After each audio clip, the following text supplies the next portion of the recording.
رمضان من الایمان،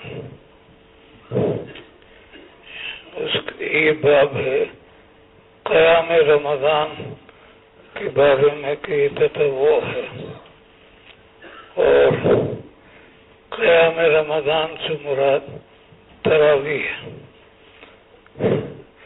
امام بخاری رحمت اللہ علیہ نے اس ترجمے سے اس بات کی طرف اشارہ کیا ہے کہ تطوعات بھی ایمان میں داخل ہے، اور وہ ایمان کا جز ہے۔ معتزلہ کی رائے یہ ہے کہ فرائض جو ہوتے ہیں وہ تو ایمان میں داخل ہوتے ہیں، لیکن تطوعات وہ ایمان میں داخل نہیں۔ تو امام بخاری نے یہاں تطوع کا لفظ لا کر معتزلہ کی تردید کی ہے۔ اس کے بعد روایت ہے من قام رمضان ایمانا واحتسابا غفر له ما تقدم من ذنبه۔ اگلا باب ہے صوم رمضان، کہ رمضان کا روزہ اگر اللہ سے ثواب حاصل کرنے کی نیت سے رکھا جائے تو بھی ایمان میں داخل ہے۔ یہاں ایک اشکال یہ ہوتا ہے کہ تطوع تو نفل ہے اور صوم رمضان فرض ہے، تو فرض کا ذکر پہلے ہونا چاہیے تھا اور تطوع کا ذکر بعد میں ہونا چاہیے تھا۔ امام بخاری رحمت اللہ علیہ نے تطوع کو مقدم کر دیا اور فرض کو مؤخر کر دیا۔ یہ تو مناسب معلوم نہیں ہوتا۔ اس کا جواب یہ دیا گیا ہے کہ اصل میں یہ جو قیام رمضان ہے یہ زماناً مقدم ہے صوم سے۔ چاند جب ہو جاتا ہے تو رات میں تراویح پڑھی جاتی ہے اور روزہ اگلے دن رکھا جاتا ہے، تو روزہ مؤخر ہوتا ہے اور تراویح مقدم ہوتی ہے۔ زمانے کے اعتبار سے چونکہ قیام رمضان کو تقدم حاصل ہے اور صوم رمضان وہ زماناً مؤخر ہے، اس لیے امام بخاری نے اسی کی رعایت فرمائی۔ دوسری ایک بات یہ بھی ہو سکتی ہے کہ قیام رمضان یہ وجودی عمل ہے اور صوم رمضان یہ سلبی اور ترکی ہے۔ قیام رمضان میں تو تراویح پڑھی جاتی ہے اور صوم رمضان میں کھانے کو چھوڑا جاتا ہے، پینے کو چھوڑا جاتا ہے، نفسانی خواہشات کو چھوڑا جاتا ہے۔ تو اس واسطے وجودی چونکہ قیام رمضان ہے تو اس کو مقدم کیا ہے، اور صوم رمضان چونکہ وہ ترکی ہے اور سلبی ہے اس لیے اس کو مؤخر کر دیا۔ تیسری ایک بات یہ بھی کہی گئی ہے کہ قیام رمضان یہ سنن قبلیہ کے قبیل سے ہے۔ جیسے آپ فجر کی نماز فرض ہوتی ہے اس سے پہلے سنن قبلیہ پڑھتے ہیں، اسی طریقے سے ظہر کی نماز سے پہلے سنن قبلیہ ادا کی جاتی ہے۔ تو یہ من قبیل سنن قبلیہ ہے، اور سنن قبلیہ چونکہ مقدم ہوتی ہیں لہذا یہ بھی مقدم کر دیا گیا۔ چوتھی ایک بات یہ کہی گئی ہے کہ یہ قیام رمضان بمنزلہ تمہید ہے۔ جب آدمی رات کو چاند ہونے کے بعد تراویح پڑھتا ہے، اس کے بعد ذکر اذکار میں مشغول رہتا ہے، تلاوت کرتا ہے، دعائیں کرتا ہے، تو ان اعمال کو کرتے کرتے سحری کا وقت آ جاتا ہے۔ اور سحری سے روزہ شروع ہوتا ہے، تو گویا یہ قیام رمضان بطور تمہید ہوا کہ آپ نے رات کو تراویح پڑھی اور تراویح کے بعد پھر آپ نے تلاوت اور ذکر اور دعا کا سلسلہ جاری کر دیا، اور پھر یہ اعمال سحری تک دراز ہو گئے، اور سحری کے بعد روزے کا آغاز ہوا۔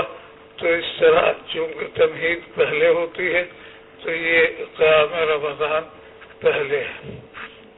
چلیے، بسم اللہ الرحمن الرحیم، الحمد للہ وحدہ والصلاة والسلام على من لا نبی بعدہ، اما بعد فبالسند المتصل منا إلى الإمام الحافظ الحجة أمير المؤمنين في الحديث ورئيس المحدثين في القديم والحديث أبي عبد الله محمد بن إسماعيل بن إبراهيم المغيرة الجعفي رحمه الله تعالى رحمة واسعة ونفعنا بعلومه آمين. قال: باب الدين يسر. قال النبي صلى الله عليه وسلم: أحب الدين إلى الله الحنيفية السمحة.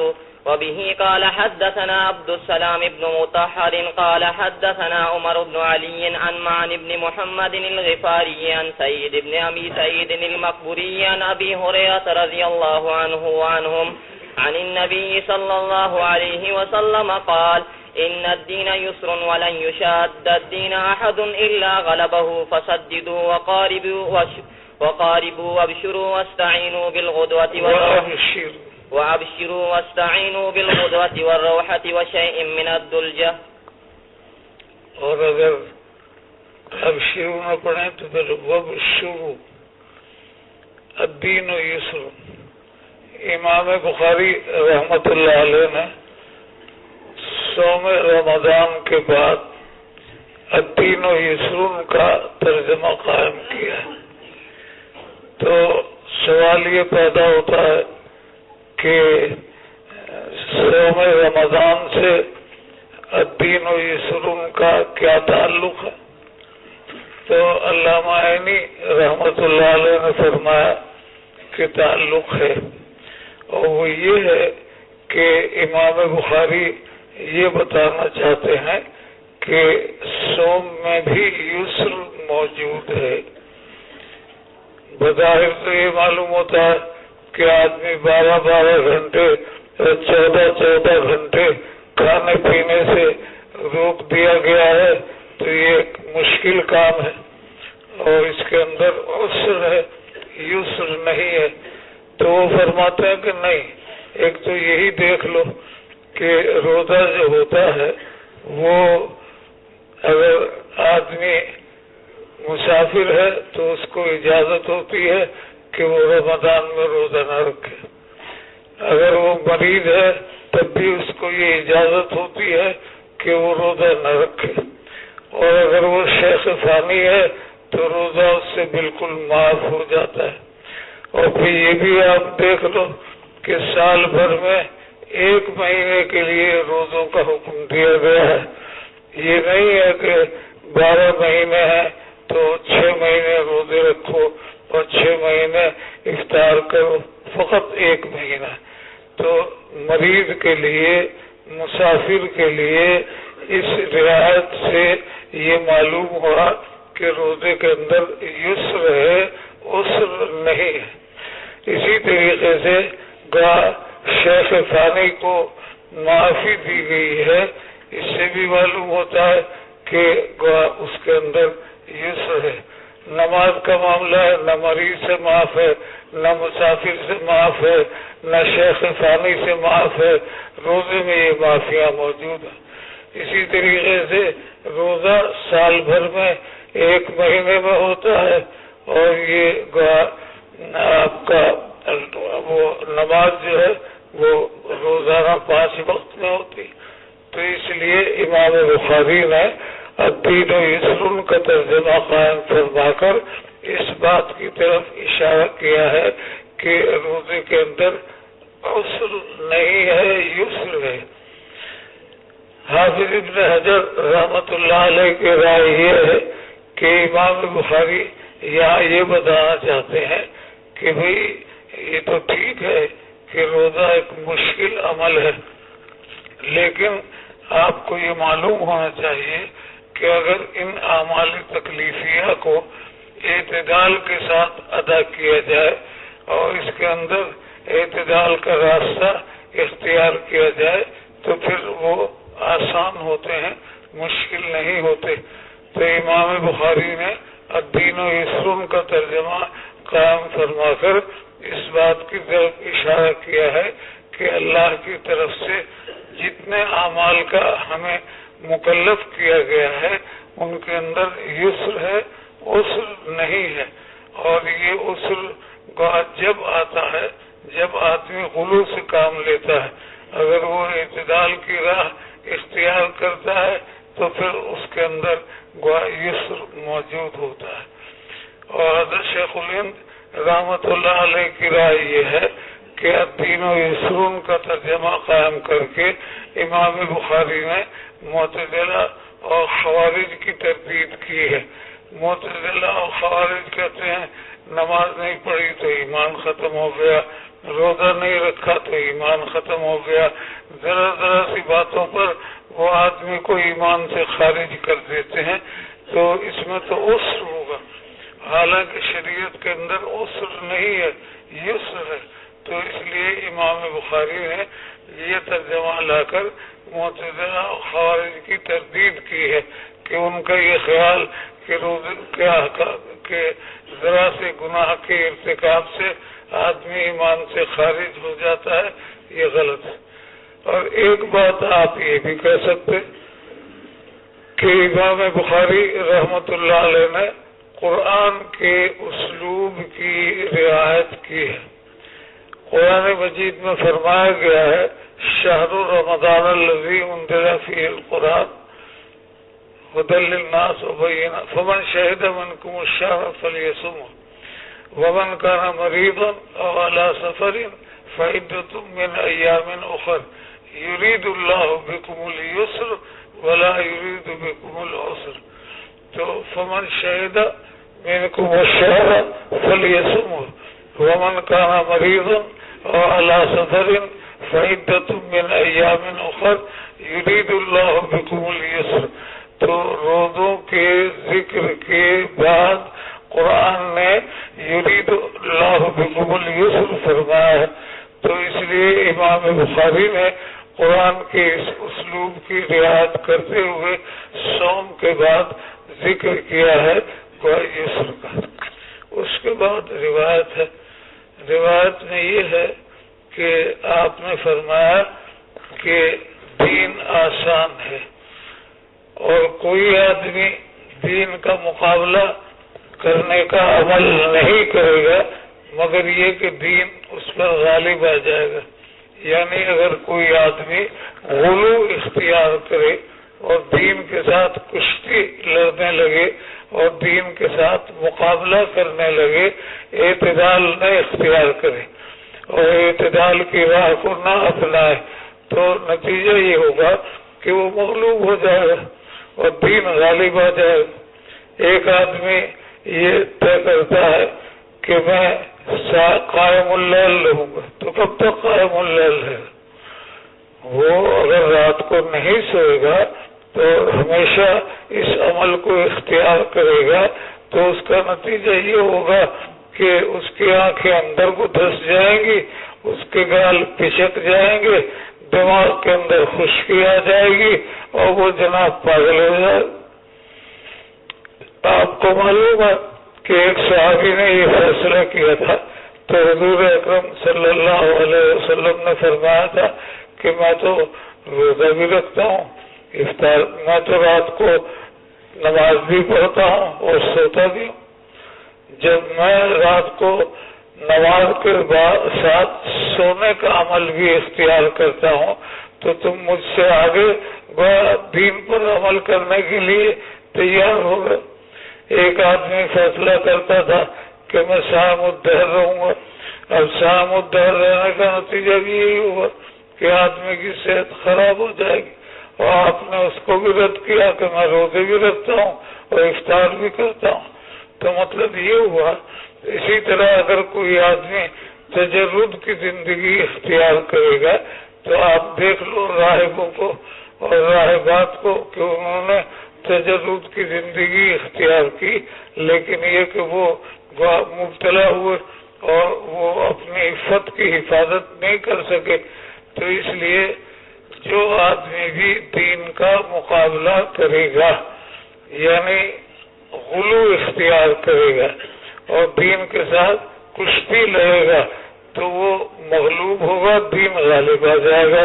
لہذا تمہیں چاہیے کہ تم اعتدال کا راستہ اختیار کرو، میانہ روی اختیار کرو۔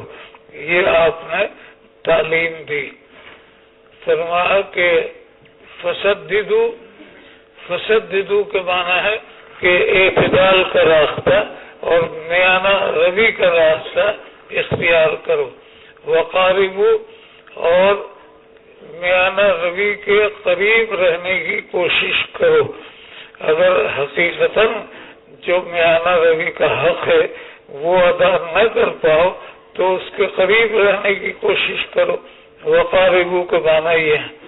اور وَاسْتَعِینُوا بِالْغُدْوَةِ وَالرَّوْحَةِ وَشَيْءٍ مِّنَ الدُّلْجَةِ، اور مدد حاصل کرو صبح کے وقت سے اور مدد حاصل کرو زوال کے بعد کے وقت سے اور مدد حاصل کرو رات کے وقت سے۔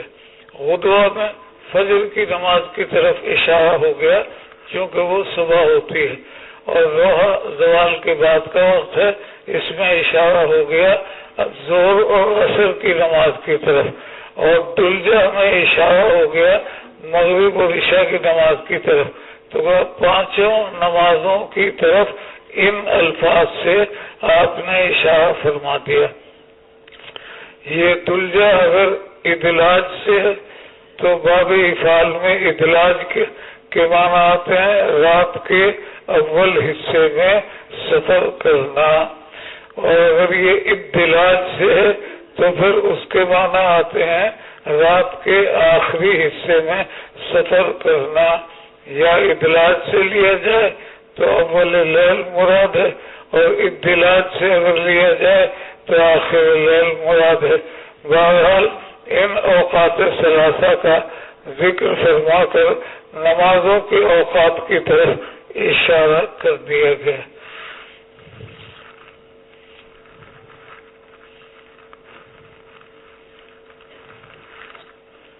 ترجمۃ الباب میں تھا احب الدین الی اللہ الحنیفیۃ السوداء، الحنیفیۃ سمحہ، سمحہ کے معنی تھا سہل اور آسان، اور حنیفیہ یہ حنیف سے ماخوذ ہے، اور حنیف اس کو کہتے ہیں کہ جو سب سے کٹ کر صرف اللہ کی طرف مائل ہو جائے، سب سے قطع تعلق کر دے، اور سب سے قطع تعلق کرنے کے بعد وہ اللہ کی طرف جھک جائے، اللہ کی طرف مائل ہو جائے، اللہ کا ہو کر رہے۔ اور حضرت ابراہیم علیہ السلام کو حنیف اسی لیے کہا جاتا ہے کہ انہوں نے اپنا سارا رخ اللہ کی طرف کر دیا تھا۔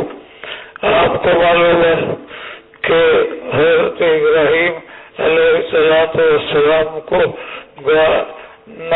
نمرود کی نار میں جب ڈالا گیا تو فرشتے نے آ کر کہا کہ میں مدد کے لیے حاضر ہوں، تو حضرت ابراہیم نے کہا اما الیک فلا واما من اللہ فبلا، اگر تم مدد کے لیے آئے ہو تو تمہاری مدد کی ضرورت نہیں ہے، اور اللہ مدد کریں گے تو وہ بے شک بندو ہے۔ اما الیک فلا واما من اللہ فبلا، اس سے حضرت ابراہیم کا اللہ کی طرف مائل ہونا اور غیر اللہ سے کٹ جانا یہ ظاہر ہے۔ یہ بھی آپ کو معلوم ہے کہ حضرت ابراہیم علیہ السلام نے اپنا وطن چھوڑا، اپنے اعزاء اور رشتہ داروں کو چھوڑا، اور وہ عراق سے شام کی طرف سفر کر کے تشریف لے گئے یہ بھی اللہ کے لیے تھا۔ یہ بھی آپ کو معلوم ہے کہ حضرت ابراہیم نے اپنی بیوی کو اور اپنے معصوم دودھ پیتے ہوئے بچے کو اللہ کے حکم سے وادی غیر ذی زرع میں لے جا کر چھوڑ دیا۔ ظاہر ہے کہ وہاں تو زندگی گزارنے کے اسباب مفقود تھے، کوئی سامان موجود نہیں تھا، کوئی انتظام نہیں تھا۔ اللہ کا حکم تھا، حضرت ابراہیم نے بغیر کسی چوبوں چڑھا کے اس پر عمل کیا اور بچے کو اور بیوی کو وہاں چھوڑ دیا۔ اور یہ بھی آپ کو معلوم ہے کہ جب حضرت اسماعیل کی قربانی کا حکم دیا گیا تو حضرت ابراہیم فوراً تیار ہو گئے اور انہوں نے اس کے اندر کوئی پس و پیش نہیں کیا۔ اسی لیے قرآن نے کہا ہے کہ وَإِذِ ابْتَلَىٰ إِبْرَاهِيمَ رَبُّهُ بِكَلِمَاتٍ فَأَتَمَّهُنَّ۔ اللہ نے امتحان لیا ہے ابراہیم کا کئی طریقوں سے اور وہ ان تمام امتحانات میں کامیاب ہوا۔ اذ قال له ربه اسلم قال اسلمت لرب العالمین، جب ان سے کہا گیا کہ اپنے آپ کو اللہ کے حوالے کر دو تو انہوں نے حوالے کر دیا۔ تو یہ حنیفیت جو ہے یہ حضرت ابراہیم علیہ السلام کی صفت قرار دی گئی۔ اور آپ کو معلوم ہے کہ محمد رسول اللہ صلی اللہ علیہ وسلم کو ملت ابراہیمی کی اتباع کا حکم دیا گیا، وَاتَّبِعْ مِلَّتَ إِبْرَاهِيمَ حنیفہ، تو اس لیے یہاں پر حنیفیت کا ذکر کیا۔ اور یہ دین جو ہے یہ سہل بھی ہے۔ سہل کس لیے؟ اس لیے کہ آپ کو معلوم ہے یہودیوں کے یہاں یہ تھا کہ اگر کپڑا پاک ہو جائے گا تو اس کو کاٹ کر پھینکنا پڑے گا، وہ دھونے سے پاک نہیں ہوگا۔ ان کے یہاں چوتھائی مال زکوٰۃ کے اندر ادا کرنا لازم تھا، جبکہ آپ کے یہاں 2.5%۔ ان کے یہاں یہ حکم تھا کہ اگر کسی سے بھول چوک میں کوئی غلطی ہو جائے تو معاف نہیں ہے، اور یہاں خطا و نسیان میں اللہ نے معافی دی ہے۔ اور یہ بھی آپ کو معلوم ہے کہ انہوں نے اللہ کے احکام کی نافرمانی کی تو ان کو خنازیر اور بندروں کی شکل میں مسخ کر دیا گیا اور اس امت کو یہ سزا نہیں دی گئی۔ تو اس لیے یہ حنیفیت کی شان بھی رکھتی ہے اور سہولت اور آسانی کی شان بھی رکھتی ہے۔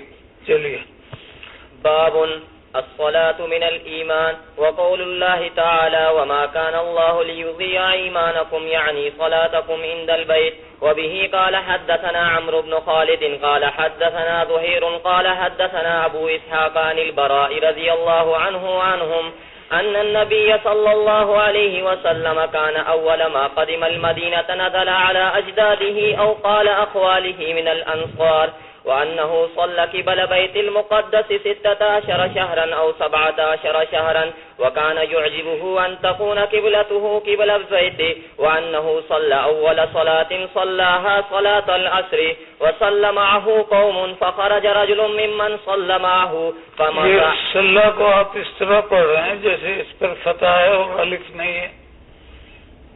ممن صلى معه صلہ نہیں صلہ، ممن صلى معه فمر على أهل مسجد رات خالیوں کی رات گزری۔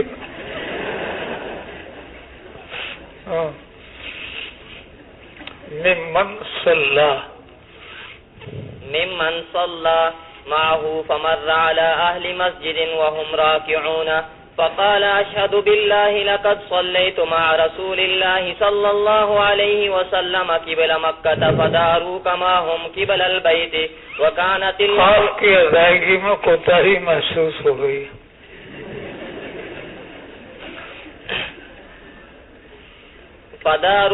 فداروا كما هم قبل البيت وكانت اليهود قد أعجبهم إذ كان يصلي قبل البيت المقدس وأهل الكتاب فلما ولى وجهه قبل البيت أنكروا ذلك. قال زهير حدثنا أبو إسحاق عن البراء في حديثه هذا أنه مات على القبلة قبل أن تحول رجال وقتلوا فلم ندر ما نقول فيهم فأنزل الله تعالى وما كان الله ليضيع إيمانكم.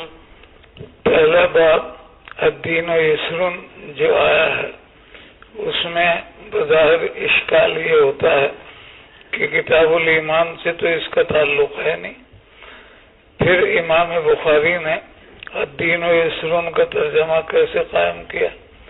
تو اس کا جواب یہ ہے کہ نہیں، یہ یسر جو آتا ہے یہ اعمال کے ذریعے سے آتا ہے، اعمال ہی کی وجہ سے عسر آتا ہے اور اعمال ہی کی وجہ سے یسر آتا ہے۔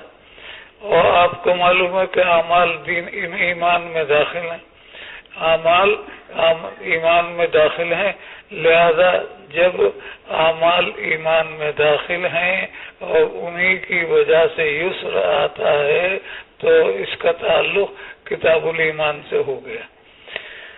اب اس کے بعد چونکہ امور ایمان کا ذکر امام بخاری کر ہی رہے ہیں تو اس لیے الصلاۃ من الایمان کا ترجمہ امام بخاری نے قائم کیا، یہ بھی امور ایمان میں داخل ہے۔ اور یہ وجہ ہے کہ واستعینوا بالغدوہ والروحہ وشیء من الدلجہ کے اندر نماز کے اوقات خمسہ کی طرف اشارہ ہوا تھا تو اس لیے نماز کا ترجمہ قائم کر دیا۔ دو باتیں ہو گئی، ایک بات تو یہ ہوئی کہ امور ایمان کا ذکر ہو رہا ہے اور صلاۃ امور ایمان میں داخل ہے اس لیے اس کا ترجمہ قائم ہوا۔ دوسری بات یہ ہوئی کہ پہلے باب کے آخر میں جملہ تھا واستعینوا بالغدوہ والروحہ وشیء من الدلجہ، تو اس میں اوقات صلاۃ کی طرف چونکہ اشارہ کیا گیا تھا اس لیے الصلاۃ من الایمان کا ترجمہ قائم ہو گیا۔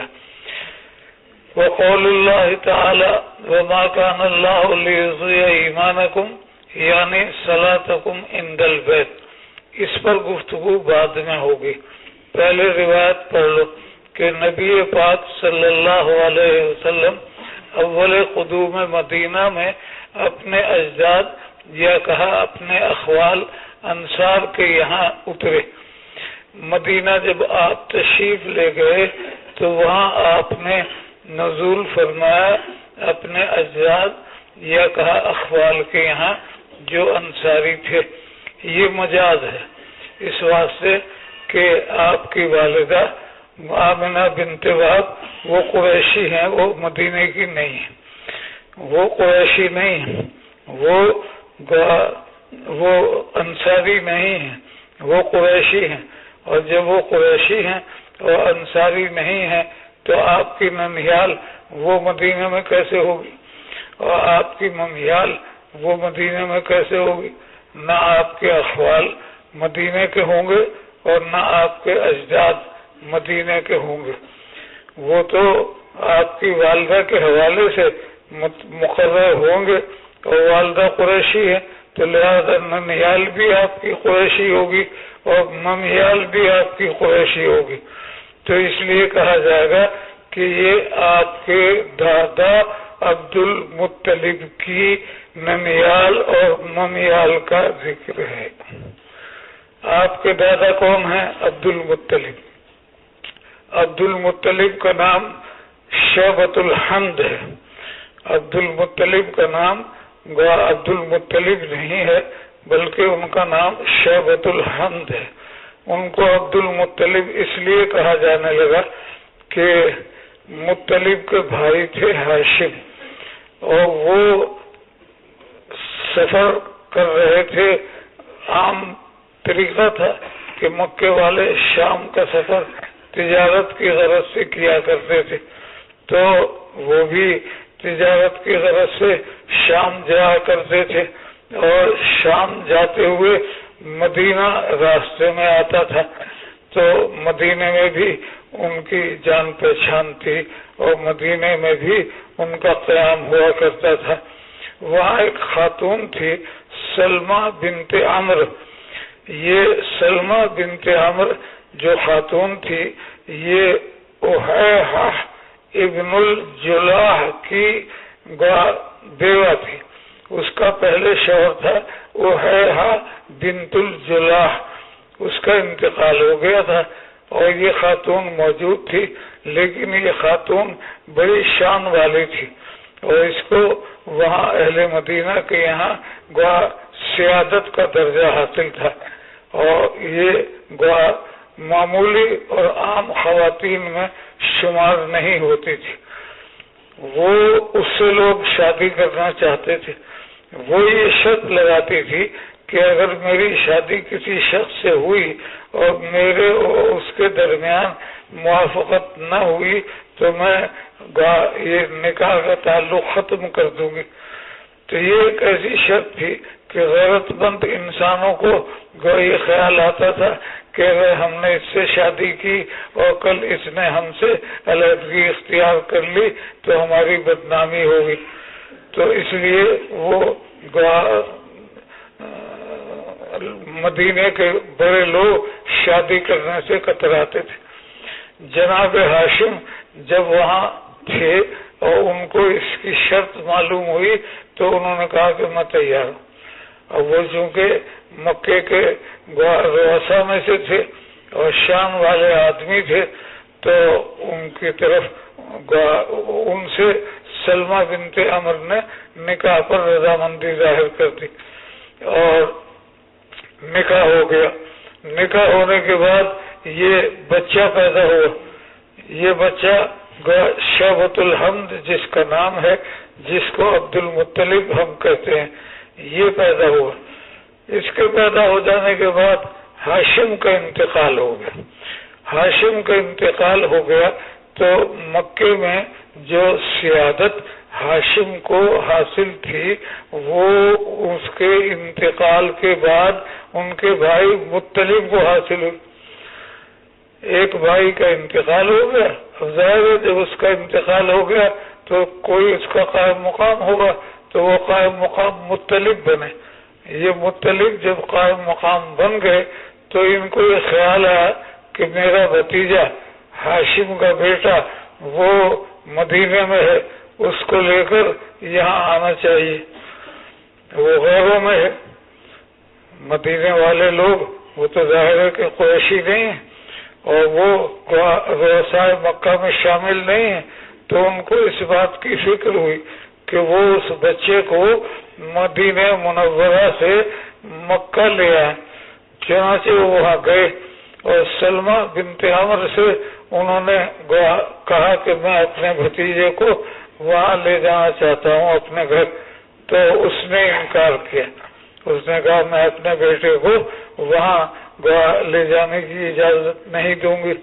تو جناب مطلب نے اس کو سمجھایا کہ ایسی بات نہیں ہے، ہم لوگ مکے کے رہنے والے ہیں اور رؤسائے قریش میں داخل ہیں اور پورا عرب ان کو احترام کی نظر سے دیکھتا ہے اور ان کی عزت کرتا ہے اور جو مقام اور مرتبہ عربوں میں قریش کو حاصل ہے وہ تو کسی کو بھی حاصل نہیں.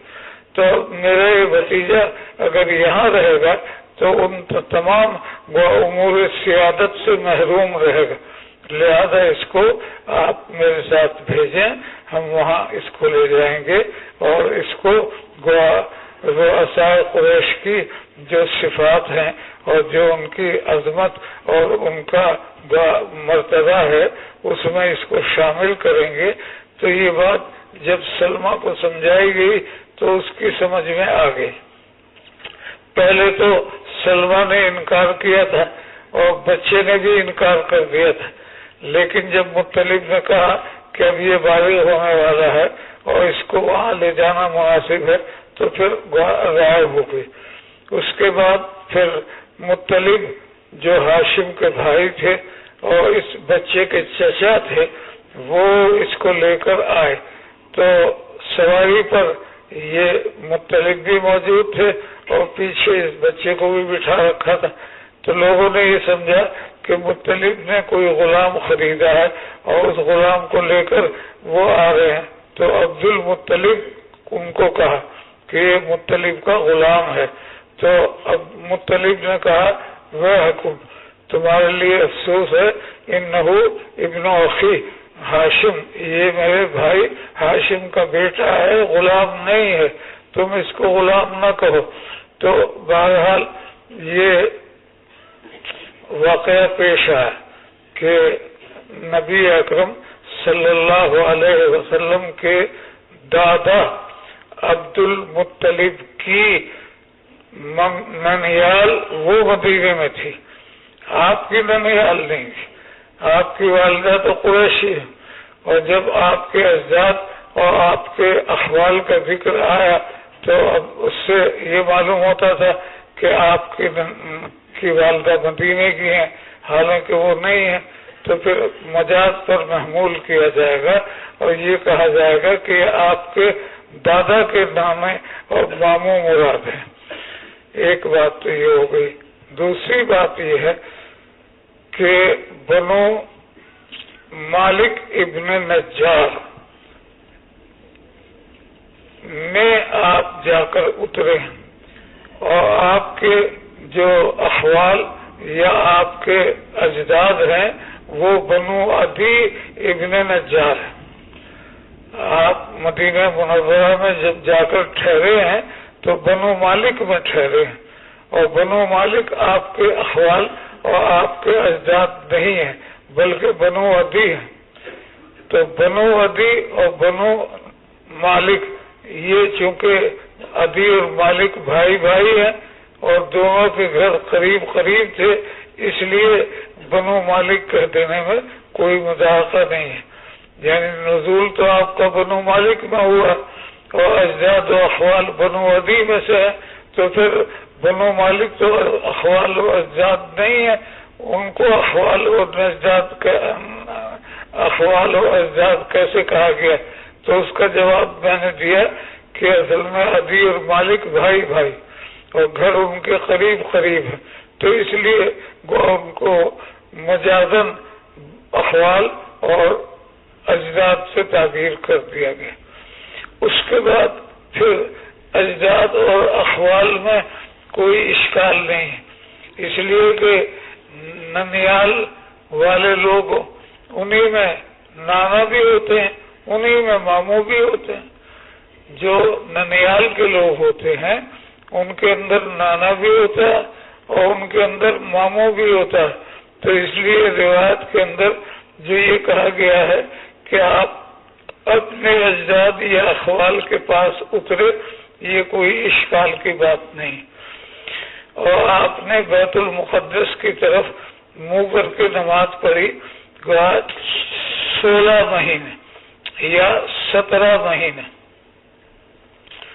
16 مہینے اور 17 مہینے کی تشریح یہ ہوگی کہ آپ مدینہ منورہ 12 ربیع الاول کو پہنچے اور تحویل قبلہ کا حکم آیا ہے 15 رجب کو۔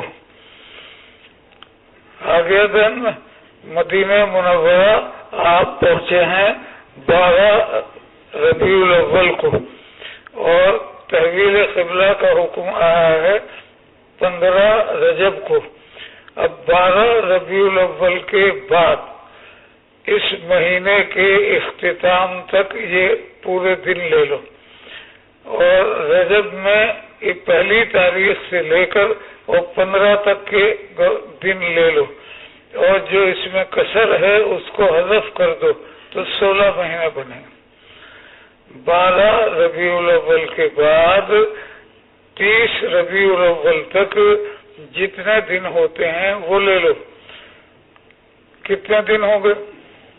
18 ہوں گے، اور ادھر 15 رجب تک جتنے دن ہوتے ہیں وہ لے لو، وہ 15 ہوں گے، 15 اور 18 33 ہوں گے، اور اس میں سے کسر کو آپ حذف کر دیں تو یہ 16 مہینے بنیں گے۔ اور اگر آپ ربیع الاول کا بھی پورا مہینہ لیں اور رجب کا بھی پورا مہینہ لیں تو 17 بنیں گے۔ ایک حساب سے 16 مہینے بنیں گے اور ایک حساب سے 17 مہینے بنیں گے۔ اگر 12 سے لے کر 30 تک اور پہلی تاریخ سے لے کر 15 تک یہ تمام دن شمار کیے گئے اور درمیان میں سے کسر کو حذف کر دیا تو 16 مہینے بنیں گے۔ آپ کو یہ شبہ ہوگا کہ ربیع الاول کے بعد رجب تک تو ربیع الاول، ربیع الثانی، جمادی الاولیٰ، جمادی الثانیہ، رجب، یہ 5 ہی مہینے ہوتے ہیں۔ تو بھائی اس سال کے 12 ربیع الاول کو آپ آئے ہیں اور اس سال کے رجب کی 15 تاریخ کو قبلہ تبدیل نہیں ہوا، اگلے سال ہوا، تو اگلا سال جب ہوگا تو 16 مہینے بن جائیں گے۔ اور اگر پورا رجب لیں گے اور پورا ربیع الاول لیں گے تو 17 مہینے ہو جائیں گے۔ تو اس لیے کسی نے وہ حساب کیا کہ ربیع الاول کے جو باقی دن ہیں وہ لیے اور رجب کے جو ابتدائی دن ہیں وہ لیے، تو ان کے حساب سے 16 مہینے بنے تھے تو 16 کا ذکر کر دیا۔ اور کسی نے پورا ربیع الاول اور پورا رجب لیا تو انہوں نے 17 کا ذکر کر دیا۔ اور کا ذکر وہ اس لیے کہ ایک حساب سے 16 بنتے ہیں، ایک حساب سے 17 بنتے ہیں، تو اس لیے او کو بیچ میں لے آیا گیا۔ سمجھ میں آ گئی بات؟ اس کے بعد آگے ہے وَكَانَ يُعْجِبُهُ أَن تَكُونَ قِبْلَتُهُ قِبَلَ الْبَيْتِ، اور آپ کو یہ بات پسند تھی کہ آپ کا قبلہ بیت اللہ کی طرف ہو۔ یہ کیوں پسند تھی؟ اس لیے کہ آپ ملت ابراہیمی پر ہیں اور ملت ابراہیمی کا قبلہ وہ ظاہر ہے کہ بیت اللہ ہے۔ اس لیے پسند تھی کہ عرب کی تالیف اسی میں تھی کہ بیت اللہ کو قبلہ بنایا جائے۔ عرب کے لوگ وہ بیت المقدس کے احترام کے قائل نہیں تھے، ان کی عقیدت بیت المقدس کے ساتھ نہیں تھی، وہ تو یہودیوں کی تھی، عیسائیوں کی تھی۔ عام عرب کے جو لوگ تھے وہ تو بیت اللہ ہی کو اپنے لیے قابل فخر اور قابل تعظیم سمجھتے تھے۔ تو ایک بات تو یہ ہوئی کہ آپ کو بیت اللہ کے قبلہ بنائے جانے کی خواہش تھی۔ کیوں؟ اس لیے کہ آپ ملت ابراہیمی کے پیروکار تھے اور ملت ابراہیمی کا قبلہ وہ بیت اللہ تھا۔ دوسری بات یہ ہوئی کہ تمام اہل عرب کی تالیف اسی بات کا تقاضا کرتی تھی کہ بیت اللہ کو قبلہ بنایا جائے۔ تیسری بات یہ ہے کہ آپ مکے کے باشندے ہیں اور مکے والوں کا قبلہ تو بیت اللہ ہی، تو اپنے شہر کے قبلے کا آپ کو شوق ہو اور اپنے شہر کے قبلے کی طرف آپ کی رغبت ہو، اس میں کیا اشکال کی بات ہے؟ کہ آپ مکے کے باشندے ہیں، وہیں پیدا ہوئے، وہیں جوان ہوئے اور وہیں آپ کو اللہ نے نبوت عطا فرمائی اور وہاں مکے والوں کا قبلہ بیت اللہ۔ اس کے علاوہ چوتھی بات یہ ہے کہ بیت اللہ جو ہے وہ زمین کے مرکز پر قائم ہے، اور جب بیت اللہ مرکز ارض پر قائم ہے تو ہر ایک آدمی کی رغبت مرکز کی طرف ہوتی، تو اس لیے آپ کی رغبت بھی اسی مرکز کی طرف۔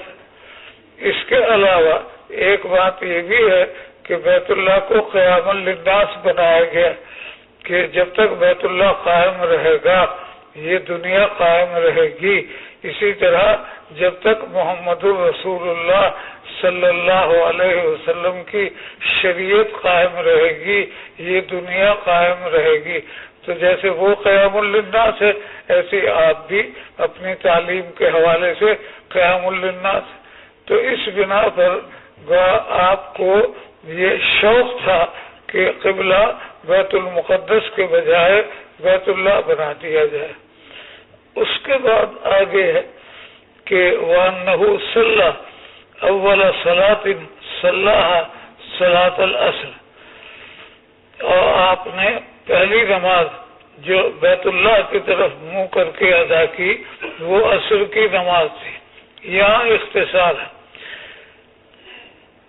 بشر ابن برا ابن معرور کے انتقال کے بعد ان کی والدہ سے تعزیت کے لیے ملاقات کو آپ گئے، اور یہ بنو سلمہ کا کوئی خاندان تھا، تو بشر ابن برا ابن معرور کا انتقال ہو گیا تھا، اور ان کی تعزیت کے لیے آپ بنو سلمہ میں تشریف لے گئے تھے، اور وہاں ظہر کی نماز کا وقت آ گیا تو مسجد بنو سلمہ میں آپ نے ظہر کی نماز ادا کی، اور نماز ادا کرنے کے وقت 2 رکعت ہو چکی تھی، 2 باقی تھی، تحویل قبلہ کا حکم آ گیا۔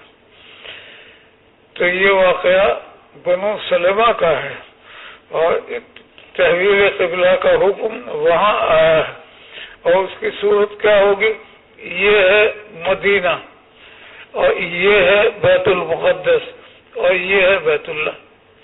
اب آپ ادھر منہ کر کے نماز پڑھ رہے ہیں، ادھر منہ کر کے نماز پڑھ رہے ہیں، اور حکم آ گیا کہ ادھر منہ کرو، تو اب ظاہر جب ادھر منہ کرنے کا حکم آیا تو آپ تو یہاں تھے نا امام، اور قوم یہاں پیچھے تھی، تو آپ یہاں آئیں گے اور یہاں آ کر ادھر منہ کریں گے۔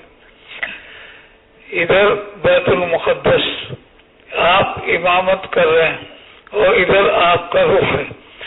اب حکم آیا کہ ادھر کے بجائے ادھر رخ کرو، تو یہاں کھڑے ہو کر آپ ادھر رخ نہیں کریں گے، اس لیے کہ ادھر رخ کریں گے تو سارے مقتدی آپ سے آگے ہوں گے۔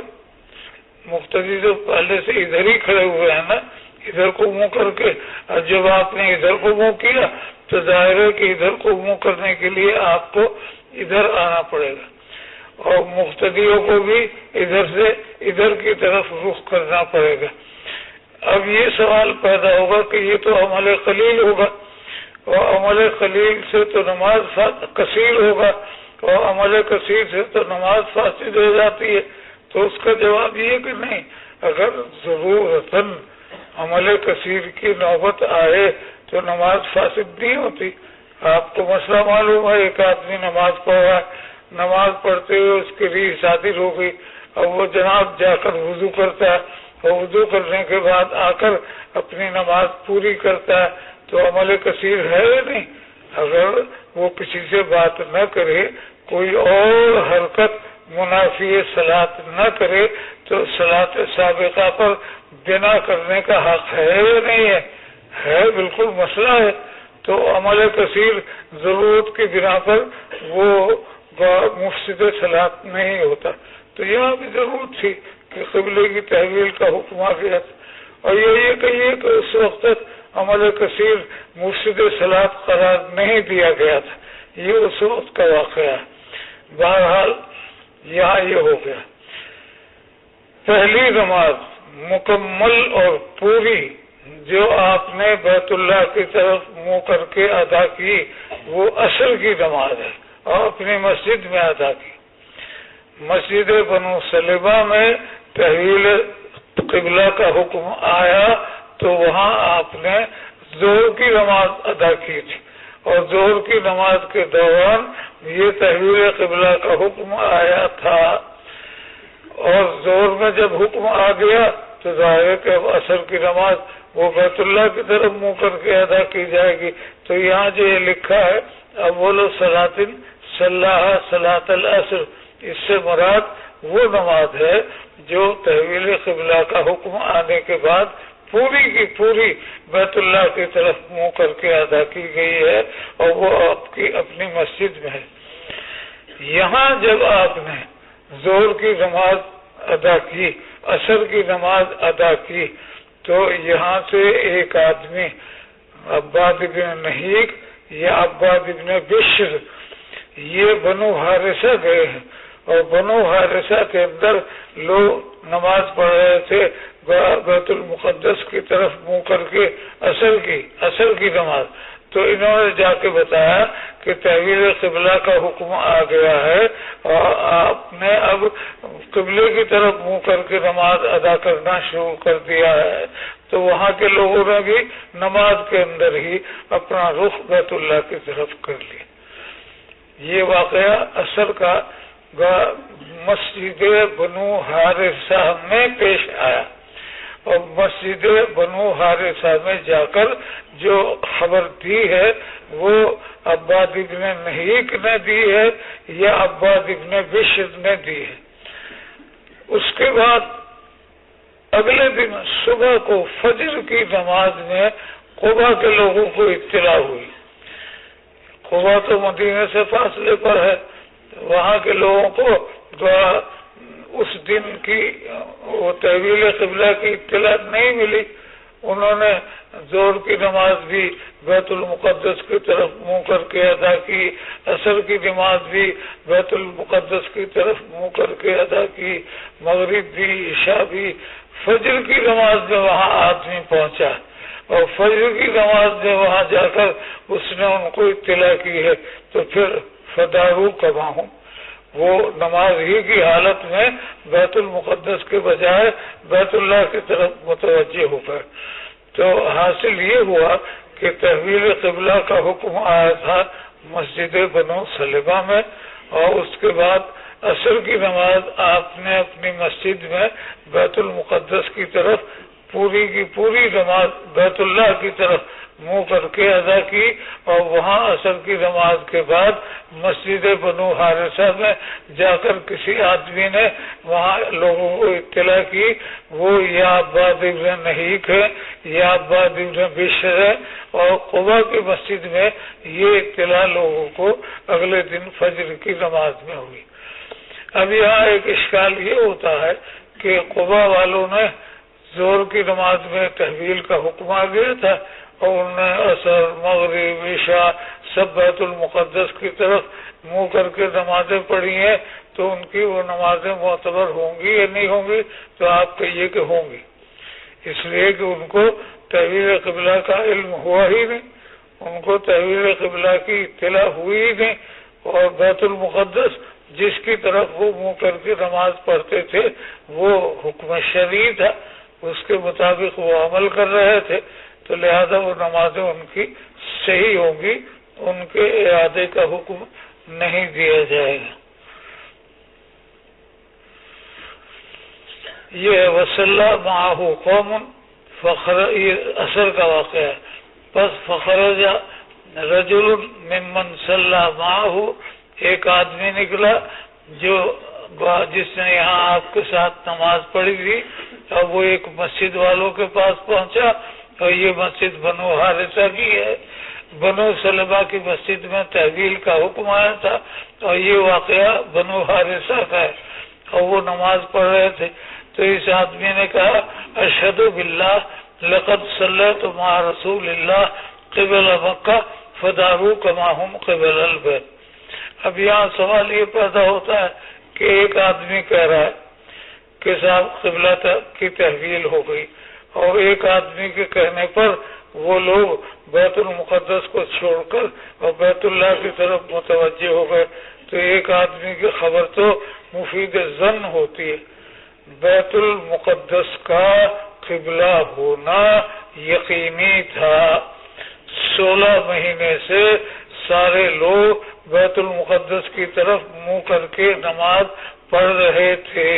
اب ایک آدمی آ کے کہتا ہے کہ بیت اللہ کی طرف حکم آ گیا، تو یہ خبر واحد ہے، اور خبر واحد مفید للظن ہوتی ہے، اور اس کی وجہ سے حکم قطعی نہیں چھوڑا جا سکتا۔ تو اس کا جواب یہ کہ نہیں، خبر واحد اگر قرائن کے ساتھ ہو تو پھر وہ مفید یقین کی ہوتی ہے۔ ایک آدمی ہے بیمار پڑا ہوا ہے، اور اس کی بیماری کی حالت میں برابر حکیم آ رہے ہیں، ڈاکٹر آ رہے ہیں، اس کے مرض کی کیفیات دیکھ رہے ہیں، اور اس کے لیے دوائیں تجویز کر رہے ہیں، اور اس کے بعد ایک دم گھر میں سے رونے کی آواز آتی ہے، اور وہ آواز سن کر ایک آدمی جا کے کہتا ہے فلاں کا انتقال ہو گیا۔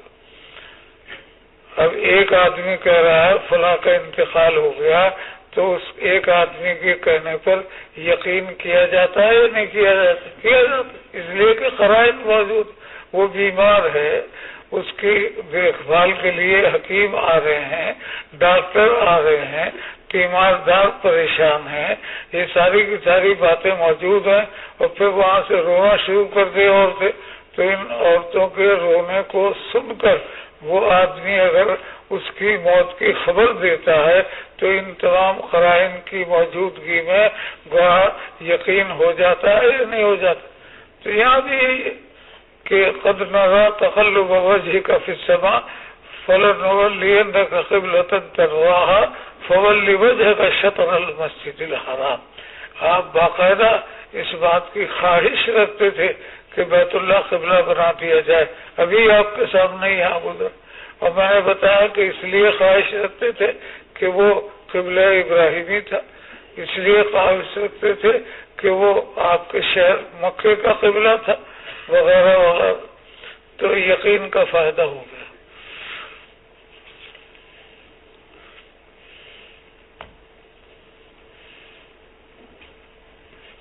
یہ جو میں وہاں سے یہاں تک آتا ہوں اس سے میری حالت اتنی غیر ہو جاتی ہے، جو ابتدا میں آپ دیکھتے ہیں بالکل سمجھ میں نہیں آ رہا کیا ہوتا ہے.